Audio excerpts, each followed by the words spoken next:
भारतीय संविधान के भाग 5 के अध्याय 2 79 से लेकर 122 तक है। तो 109 तक बता दिए हैं, तो 109 से लेकर के 122 तक इस वीडियो में हम बताएंगे, तो अध्याय 2 पूरा कंप्लीट हो जाएगा। 109 है धन विधेयक, मनी बिल। धन विधेयक क्या है? जो केवल निम्न विषयों से संबंधित हो: कर, सरकारी उधार, भारत की संचित निधि, सरकारी खर्च। महत्वपूर्ण तथ्य देखिए, केवल लोकसभा में पेश होगा धन विधेयक। स्पीकर तय करेगा कि बिल धन विधेयक है या नहीं। राज्यसभा केवल सुझाव दे सकती है। धन विधेयक के उदाहरण: नया टैक्स लगाना, टैक्स हटाना, सरकारी ऋण, संचित निधि से पैसा निकालना। पैसे की बिल, मनी बिल क्या है? धन विधेयक है। ये हुआ। अनुच्छेद 110 धन विधेयक की परिभाषा: जिस विधेयक में केवल कर, उधार, सरकारी निधि, सरकारी खर्च से जुड़े विषय हो, वही मनी बिल कहलाता है।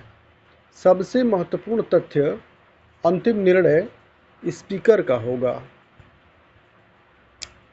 अनुच्छेद 111 राष्ट्रपति की सहमति, वीटो पावर। बहुत इम्पोर्टेंट है। राष्ट्रपति की सहमति यानी वीटो पावर क्या है? जब संसद बिल पास कर देती है तब राष्ट्रपति के पास जाता है। राष्ट्रपति क्या कर सकते हैं? हस्ताक्षर कर सकते हैं, बिल कानून बन जाएगा, या वापस भेज सकते हैं, संसद पुनः विचार करेगी, या रोक कर रख सकते हैं राष्ट्रपति। इसी शक्ति को हम पॉकेट वीटो कहते हैं। महत्वपूर्ण तथ्य: यदि संसद दोबारा बिल पास करके भेजे, राष्ट्रपति को हस्ताक्षर करना अनिवार्य होगा। पहली बार में तो मान लीजिए ठीक है, लौटा देंगे, लेकिन दूसरी बार में उनको हस्ताक्षर करना अनिवार्य होगा। ये संविधान कह रहा है। मनी बिल वापस नहीं भेज सकते। मनी बिल को वापस नहीं कभी भेजा जा सकता है, याद रखना है। राष्ट्रपति के 3 विकल्प: हस्ताक्षर, वापसी, रोक। ये ट्रिक है याद करने के लिए। अनुच्छेद 112 budget, annual financial statement. Budget बहुत इम्पोर्टेंट है। आ सकता है परीक्षा में कि बजट किस आर्टिकल में है, तो 112 आर्टिकल में है। बजट क्या है? सरकार की अनुमानित आय, अनुमानित खर्च का वार्षिक विवरण। अवधि 1 अप्रैल से 31 मार्च। कौन प्रस्तुत करता है बजट? राष्ट्रपति संसद में रखवाते हैं, वित्त मंत्री लोकसभा में पेश करते हैं। बजट के 2 भाग: भारत की संचित निधि पर भारित व्यय, इन पर मतदान नहीं होता है। राष्ट्रपति का वेतन, चीफ जस्टिस ऑफ इंडिया का वेतन, स्पीकर का वेतन, अन्य व्यय, इन पर मतदान होता है। ट्रिक है, बिना बजट सरकार नहीं चलती। अनुच्छेद 113 अनुदान की मांग, डिमांड ऑफ ग्रांट्स। बजट पेश होने के बाद सरकार लोकसभा से खर्च की अनुमति मांगती है। महत्वपूर्ण तथ्य: मतदान कहाँ? केवल लोकसभा में। राज्यसभा की भूमिका केवल चर्चा कर सकती है। लोकसभा क्या कर सकती है? मंजूर, अस्वीकृत या कटौती। प्राक्कलन समिति, एस्टीमेट कमेटी, कार्य क्या है? सरकारी खर्चों की जांच करना। इसमें 30 सदस्य होते हैं केवल लोकसभा से, प्राक्कलन समिति में। बहुत इम्पोर्टेंट है। ट्रिक: एस्टीमेट कमेटी के खर्च का हिसाब देखती है। ये हो गया आपका। अब चले आइए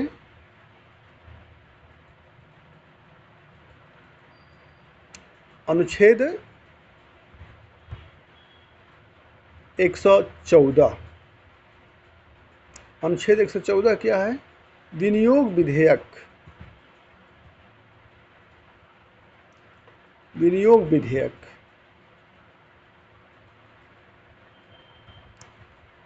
जब लोकसभा अनुदान की मांग, डिमांड्स ऑफ ग्रांट्स की स्वीकृति कर देती है, तब सरकार भारत की संचित निधि, कंसोलिडेटेड फंड ऑफ इंडिया से धन निकालने की अनुमति लेने हेतु विनियोग विधेयक प्रस्तुत करती है। मुख्य बिंदु, यह विधेयक सरकार को खर्च करने का कानूनी अधिकार देता है। बिना विनियोग विधेयक पारित हुए सरकार संचित निधि से पैसा नहीं निकाल सकती। यह धन विधेयक मनी बिल होता है। इसमें संशोधन करके राशि बढ़ाई या घटाई नहीं जा सकती। यदि यह लोकसभा में पारित नहीं होता तो सरकार संकट में आ सकती है तथा इस्तीफा देना पड़ सकता है।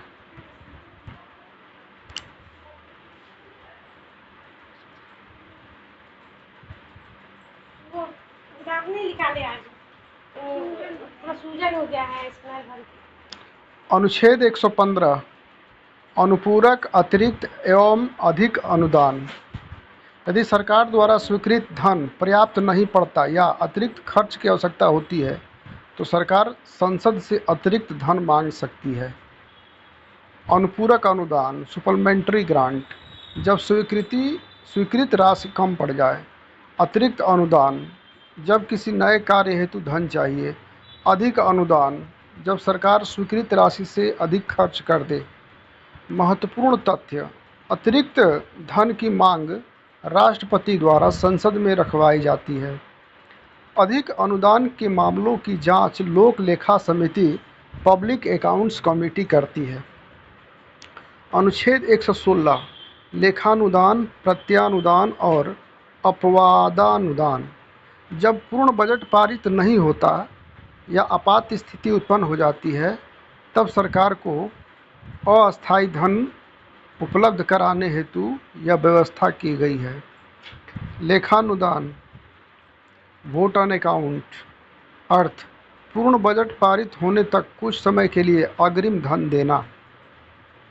मुख्य तथ्य, सामान्यतः 2 माह के लिए लगभग कुल बजट का 1/6 भाग। बजट पारित होने तक सरकार को अग्रिम धन किसके माध्यम से मिलता है? उत्तर, लेखानुदान। प्रत्यानुदान, वोट ऑफ क्रेडिट, अर्थ युद्ध, आपदा या राष्ट्रीय संकट जैसी स्थिति में बड़ी राशि देना। विशेषता, इसे सरकार का ब्लैंक चेक कहा जाता है। सरकार को दिया गया ब्लैंक चेक किसे कहा जाता है? प्रत्यानुदान।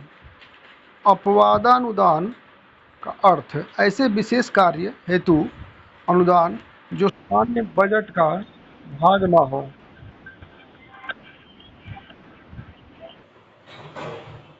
अपवादानुदान हो गया।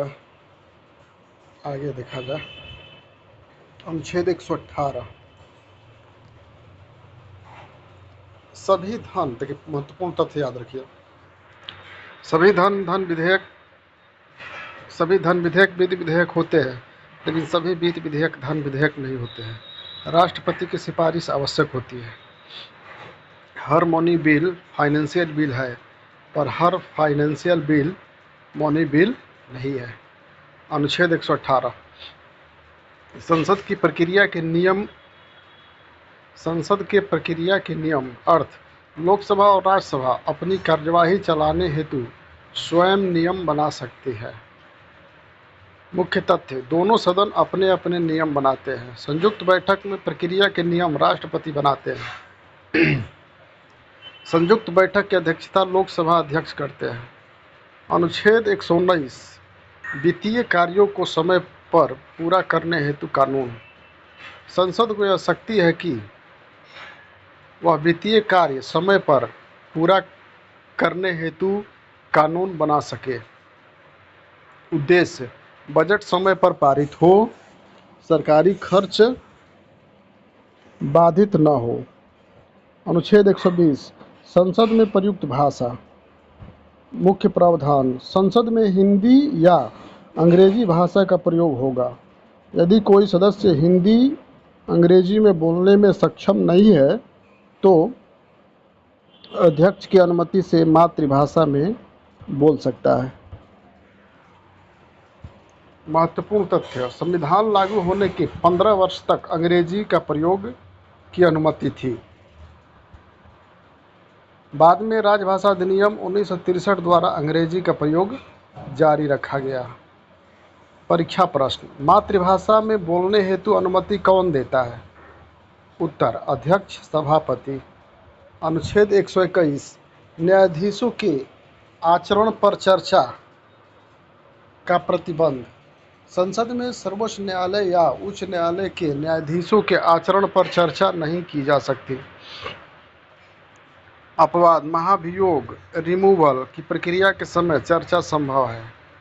उद्देश्य, न्यायपालिका की स्वतंत्रता बनाए रखना, न्यायाधीश राजनीतिक दबाव से मुक्त रहे। अनुच्छेद 122 संसद की कार्यवाही की न्यायिक जांच नहीं। अर्थ, संसद की कार्यवाही को न्यायालय में चुनौती नहीं दी जा सकती। मुख्य तथ्य, कार्यवाही में अनियमितता के आधार पर कोर्ट हस्तक्षेप नहीं करेगा। अध्यक्ष सभापति द्वारा शक्तियों के प्रयोग पर भी सामान्यतः न्यायालय प्रश्न नहीं उठाता। उद्देश्य, संसद की गरिमा एवं स्वायत्तता बनाए रखना। अध्याय 3 अब चलिए 122 हो गया, पूरा अध्याय 2 कंप्लीट हो गया। अब अध्याय 3 राष्ट्रपति की विधायी शक्ति। अध्याय 3 में राष्ट्रपति की विधायी शक्ति पढ़ना है, मतलब राष्ट्रपति की कानूनी शक्ति क्या है, विधायी शक्ति। तो आर्टिकल 123 में अध्यादेश जारी करने की शक्ति।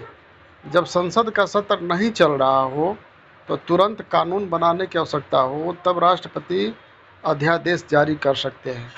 अध्यादेश जारी करने की शर्त, संसद का सत्र न चल रहा हो, दोनों सदनों में से कोई एक या दोनों सदन सत्र में न हो, तत्काल कार्रवाई आवश्यक हो, राष्ट्रपति को संतोष होना चाहिए कि स्थिति आपात प्रकृति की है।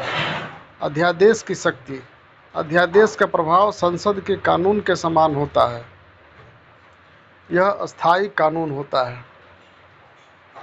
समय सीमा, संसद के पुनः सत्र प्रारंभ होने के 6 सप्ताह के भीतर इसे पारित करना आवश्यक है, अन्यथा अध्यादेश स्वतः समाप्त हो जाते हैं। अधिकतम अवधि, संसद के सत्र 2 सत्रों के बीच अधिकतम 6 माह का अंतर हो सकता है, इसलिए अधिकतम जीवन काल 6 माह + 6 माह।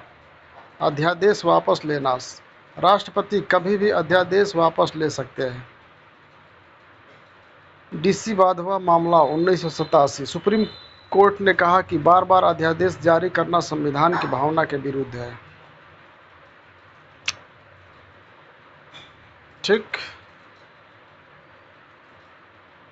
हो गया, यह अध्याय आपका 2 और 3 कंप्लीट हो गया और अध्याय अब 4 रह गया है। तो अध्याय 4 अगले पार्ट में हम पढ़ा देंगे।